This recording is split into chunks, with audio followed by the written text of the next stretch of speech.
Malheureux à la CAN, Brahim Diaz pourrait devenir le héros de ce mondial pour le quart de finale France-Maroc. Quelle est l'histoire de son blocage pendant les premiers matchs où on l'a vu dans ce mondial? Quel a été le déclic qui lui a permis d'être quand même percutant pendant ce match contre le Canada? Et puis, pourquoi est-ce qu'il pourrait être vraiment la clé pour les Lions de l'Atlas pour ce quart de finale face à la France?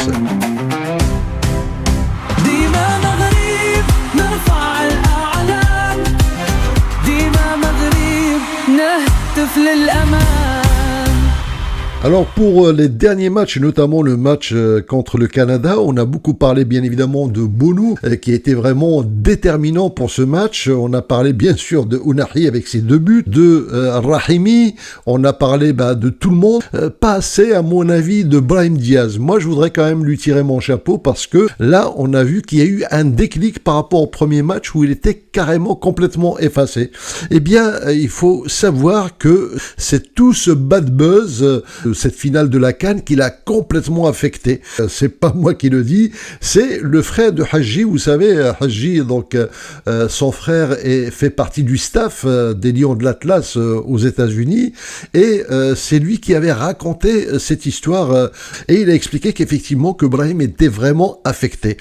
Pour expliquer ça, il faut se dire qu'il y a 2 types de personnalités, donc pour simplifier. Alors, vous savez, il y a des gens que quand ils sont critiqués, eh bien, ils ont la rage, et puis il y a les autres qui, quand ils sont critiqués, ils deviennent un petit peu introvertis, et puis bon, ça, c'est une question d'éducation. Et Brahim, effectivement, il a cette éducation où il est respectueux des consignes, il voit les critiques, il voit le déferlement, et dans sa tête, il s'est dit, j'ai fait mal et du coup forcément il a perdu toute confiance en lui.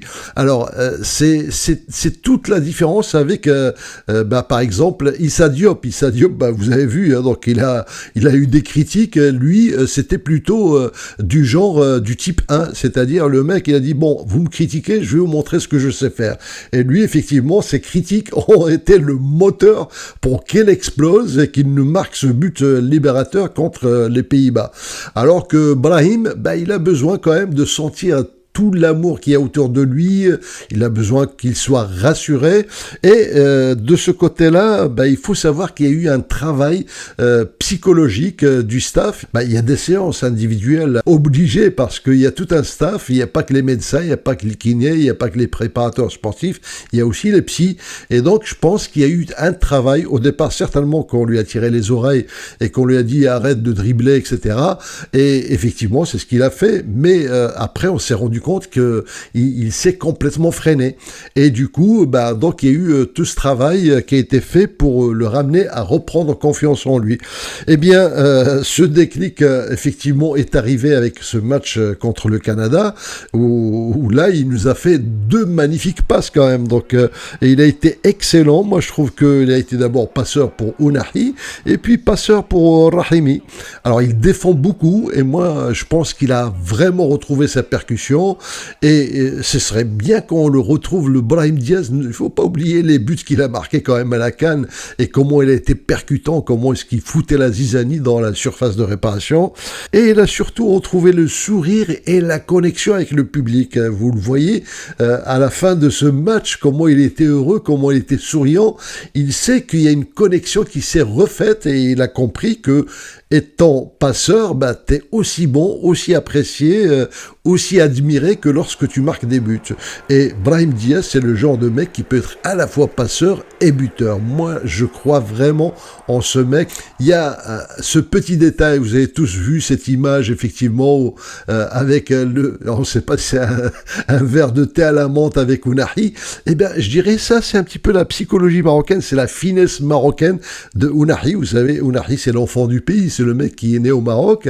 Et donc, c'est une manière de dire que c'est pas que moi qui ai marqué le but, c'est grâce à toi. Viens, on va boire un coup à notre santé tous les deux.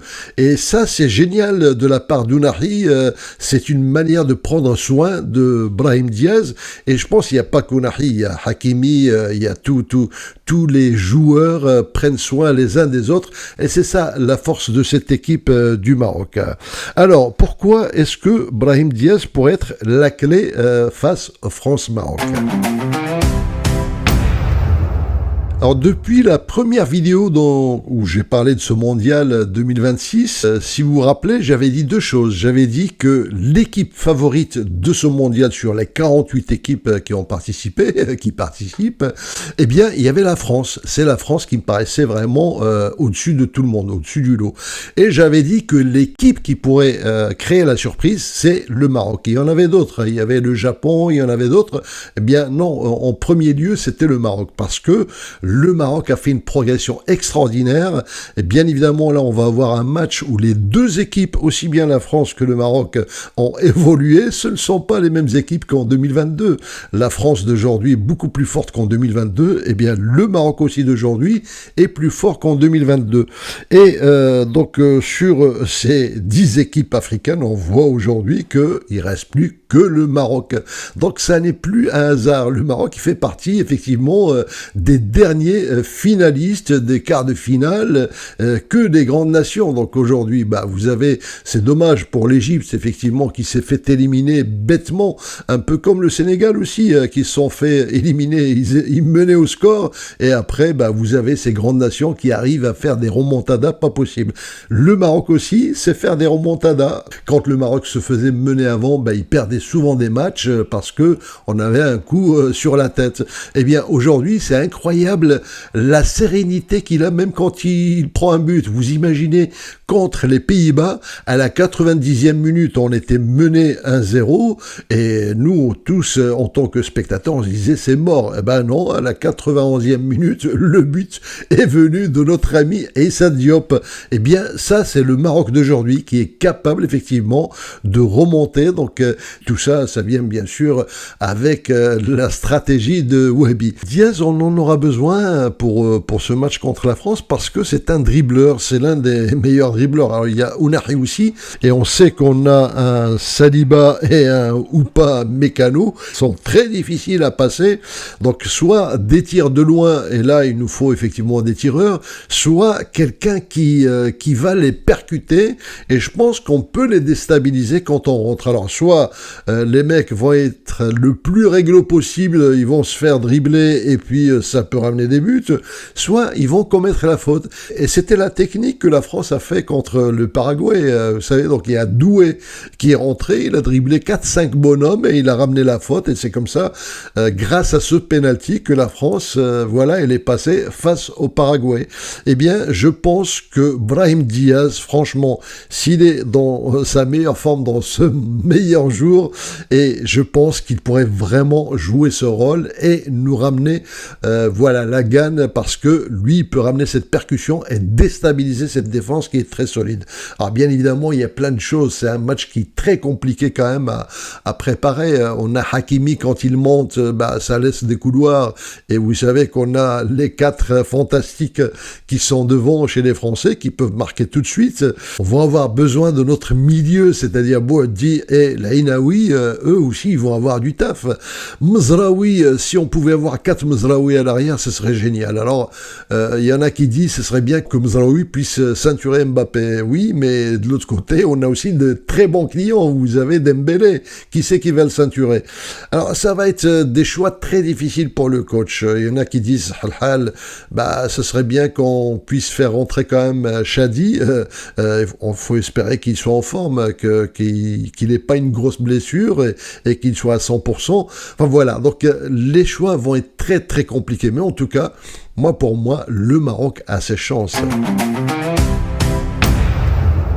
Alors le Maroc dans cette Coupe du Monde a rencontré des grandes équipes, le Brésil, l'Écosse quand même, c'est pas une petite équipe, le Canada qui était quand même valeureux, les Pays-Bas quand on disait, personne n'imaginait que le Maroc pouvait sortir les Pays-Bas, alors que la France, elle a eu des équipes quand même beaucoup moins fortes et c'est pour ça qu'ils se permettaient de mettre des 3-0, des 3-1, etc. Mais c'est pas une équipe invincible et bon, ce qui est intéressant dans ce match France-Maroc, c'est qu'on n'aura pas comme la France-Paraguay, donc c'est-à-dire qu'il n'y aura pas de triche. On a deux équipes qui jouent un bon football et qui veulent gagner à la régulière. Eh bien, que le meilleur gagne. J'espère bien sûr que ce soit le Maroc, parce que là, ce serait vraiment génial. Mais en tout cas, comme je l'ai déjà dit, le gagnant de ce match-là sera sûrement le champion du monde. Si c'est la France, comme on la voyait déjà championne du monde, ça sera peut-être un France-Argentine, un remake.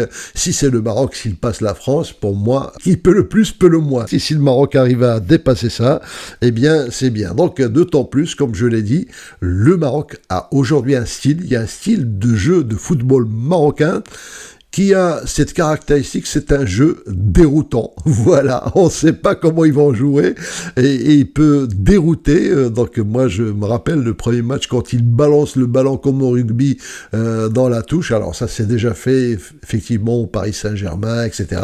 Mais j'avais jamais vu des matchs comme ça en Coupe du Monde et maintenant, tout le monde s'en inspire. C'est-à-dire que le Maroc devient presque une équipe dont les autres équipes s'inspirent. Enfin voilà, donc je pense qu'on aura un très beau match et comme je l'ai déjà dit dans un short, il y a effectivement des débordements, on craint des débordements après le match parce qu'il y a un message qui est passé comme quoi il y a des casseurs qui se préparent à salir l'image du Maroc, ils invitent à acheter les drapeaux, les t-shirts, enfin les maillots marocains et descendre sur Paris pour casser, pour salir l'image du Maroc et des Marocains. Mais sachez que les Marocains ne sont pas comme ça. Les Marocains sont plutôt fair-play et comme en 2022, eh bien, rappelez-vous, donc on avait perdu, et puis on a vu des Marocains qui faisaient la fête avec les Français, voilà, aux Champs-Élysées, et qui disaient au micro que à partir de maintenant, on va soutenir la France jusqu'au bout. Eh bien, c'est ça les Marocains. Et c'est ce qui fait effectivement cette éducation royale. J'ai mis une chanson qui n'a pas été du goût de tout le monde, donc dont les paroles sont intéressantes. Elle s'appelle, alors je l'ai appelée Dima Mrib, Dima l'Afrique, pour dire que le Maroc, en fait, quelque part, il joue pour lui, mais il joue aussi pour l'Afrique. Alors, il y en a beaucoup qui disent, non, aujourd'hui, on joue que pour le Maroc, point barre. Bon, c'est une vision, mais moi, mon sentiment, c'est que c'est pas parce qu'on a des cons en face qu'il faut qu'on soit con. C'est pas parce que on a quand on réagit justement, on prend le contre-pied de la connerie humaine, eh bien, on prend de la hauteur. Quand on dit qu'on joue pour l'Afrique, on prend de la hauteur. On devient les sages, on devient le grand frère. Le Maroc, malgré tout, qu'on le veuille ou non, fait partie de ce continent africain. On peut pas le renier. On ne renie jamais nos origines. Il faut en être fier. Et deuxièmement, donc avec son avancée, il essaie de tirer quand même l'Afrique vers le haut. Et il faut que les Africains le comprennent. Ce sont pas les autres pays qui vont tirer l'Afrique vers le haut. C'est un pays africain qui peut les tirer vers le haut. Et c'est ce que fait le Maroc. Et c'est ça le message de cette chanson.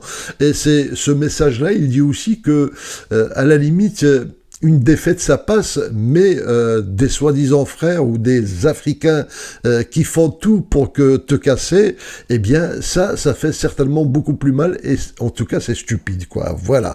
Donc, j'espère que cette Afrique et que tous ces détracteurs retrouveront un peu de maturité, qu'ils retrouveront surtout la raison pour se dire que le Maroc est un bienfaiteur pour eux et non un malfaiteur. Il le voit comme un ennemi alors qu'il peut les tirer vers le haut. Voilà. Si vous êtes d'accord avec ce message, diffusez-la au maximum parce que l'idée, c'est justement de montrer que nous, Marocains, on a une éducation royale, on est au-dessus de la mêlée et on va pas répondre à la provocation par la provocation, au contraire. On assume notre rôle, on assume, notre avancée, on avance, on a besoin de personne. Mais si on peut tirer les autres vers le haut, pourquoi pas. Ça sera, comme on dit, une hasana. Voilà. Eh bien, tout ce que je peux vous dire, les amis, c'est Bah, j'espère qu'on aura un très bon match. En tout cas, il y aura du piment, il y aura de l'adrénaline. Je sais déjà qu'on va vibrer toutes les secondes. Si on prend un but, mais quel malheur.